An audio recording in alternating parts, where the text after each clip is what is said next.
What's up, guys? This is Jared Fox with Fox Outdoor Sports. What we're going to do today is we're going to test out a couple of new products that I've got on foam poppers. First one being Softex. It's made by Orvis. It says durable, penetrating, and fast drying. And what we're going to do is we're going to coat some foam poppers, but they're soft foam, they're not hard foam. I'm really curious to see how they do. This is supposed to be pliable and stay soft but durable, which I think is going to be nice, but I'm not sure if I'm going to like it or not. And then we're also going to do this Envirotex Light.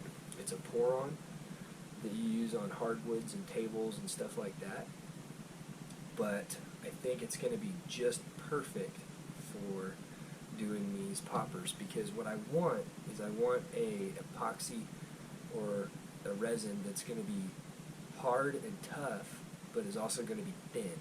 And this stuff I think is going to be pretty thin, because what I had been using is these 5-minute epoxies, and I would just do a little bit and then mix it all up and then put it on a couple of them. And what the problem with that is if you wait just a little too long, your poppers get cloudy. This is a black one, and I don't know if you can see it in the video or not, but on the top there it gets cloudy.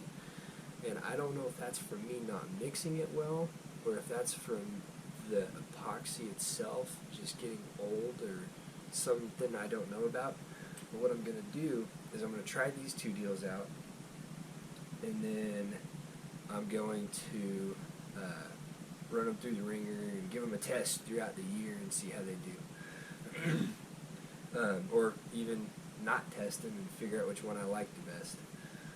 Because that 5-minute epoxy just is not doing it. Now I will say that these poppers I made are hard foam poppers. They're not soft foam like these.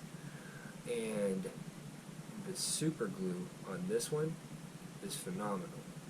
It's not as tough as I think the epoxy is, but it's very, very thin, it's very, very clear, and it does a great job of coating it. And you can brush it on with a little $5 pack of paint brushes. I buy these from just Arts and Crafts at Walmart. You just brush it on, which is what I'm going to do with this pour-on epoxy. But it takes a long time to set, so I think I can do a bunch more flies with it than I can with the 5-minute stuff. So we're just going to get after it real quick. I'm going to show you how to do the Softex dip, and then this is pretty straightforward.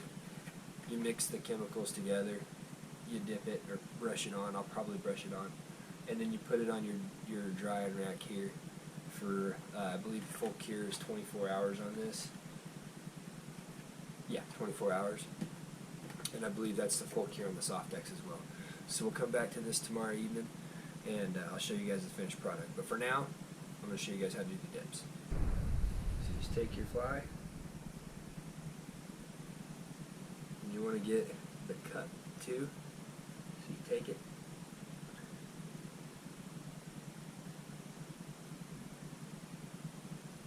you dip the whole fly.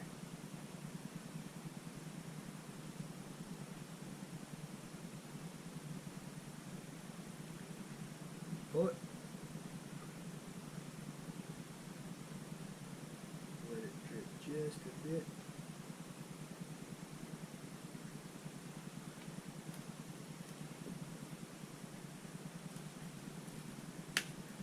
Stick it in your drying machine. Let it start turning. Got 2 more to do. I'm not gonna lie, that looks really good. Wow. I'm pretty impressed with this little drying rack. It's a cut turner is what it is. I bought it on Amazon for like 20 bucks versus the one from Orvis for $60.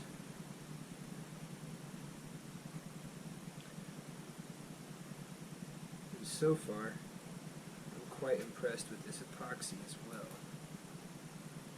And next this stuff here. This is a 2-part epoxy resin, I believe. It's very shiny, which I like. Since I don't need very much, I'm not going to use very much.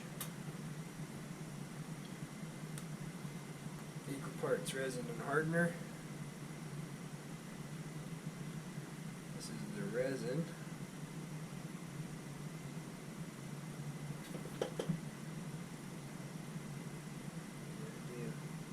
Quarter ounce of resin.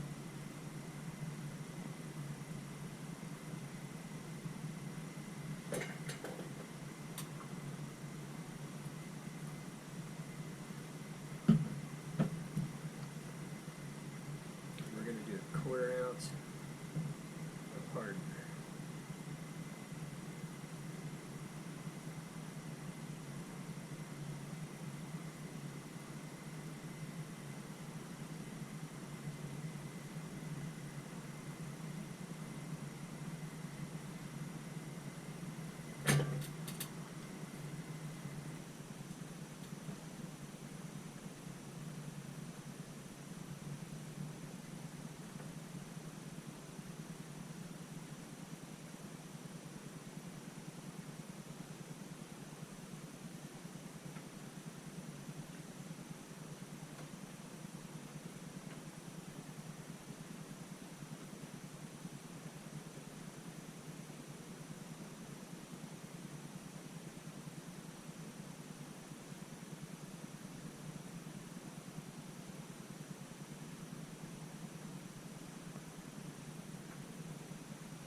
Finished up the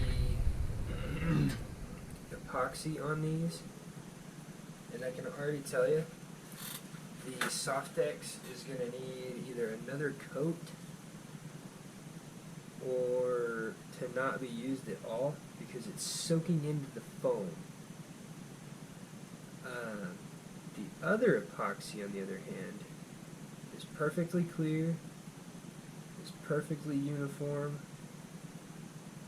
Looks like it's going to be tough.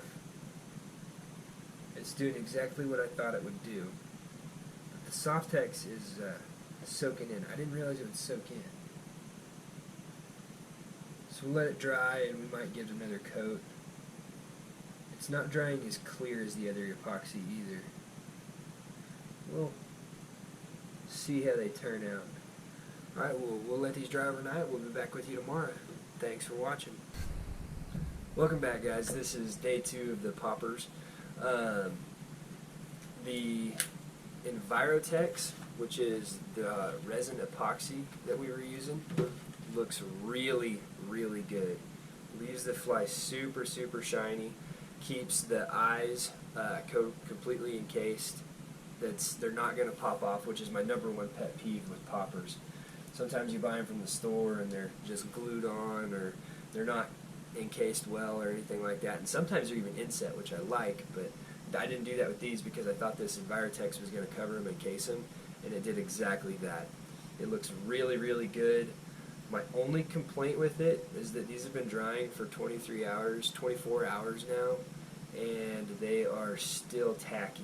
And it could have something to do with the fact that it's cold in my basement, which is where all my fly tying stuff is, and then the fact that maybe I didn't mix them exactly half and half, and on the box it says to. But I figure after, I don't know, maybe another day they'll be completely dry and I'll be able to finish the poppers. The Softex looks really good. It's a good product. I don't think it's good for poppers, good for foam poppers. It's an epoxy resin, but it's supposed to stay soft and pliable. And it does. I mean, it soaks into this and it stays soft, and it's completely waterproofed it. But it clouded up the eyes, and it didn't case them. So I imagine that if I really just took my thumb, I could pick this eye off pretty easily. Yeah, I can. So my recommendation on this is, if you're going to use the Softex, drill a couple of tiny little holes, not very deep, and then put the Softex on, and then set your eyes down in there with some super glue, and that'll keep them held in place for a little longer. It'll keep them looking good. The Softex was dry in 4 hours. It was dry. It was almost dry when I finished doing the rest of the poppers with the Envirotex. If you guys want to see more of this type of content, leave a comment down below with what you want to watch. I'll try to get it for you. Try to do something with a little bit more of this Softex and try to find the right application for it. That way you guys can see how to use it. It's a pretty good product. It's just not good for this. The Envirotex, perfect for this. You can get it at any hardware store. I bought mine at Ace Hardware. It's pretty good. The Softex is available at Orvis. That's pretty much it, guys. Y'all like and subscribe. Y'all be good.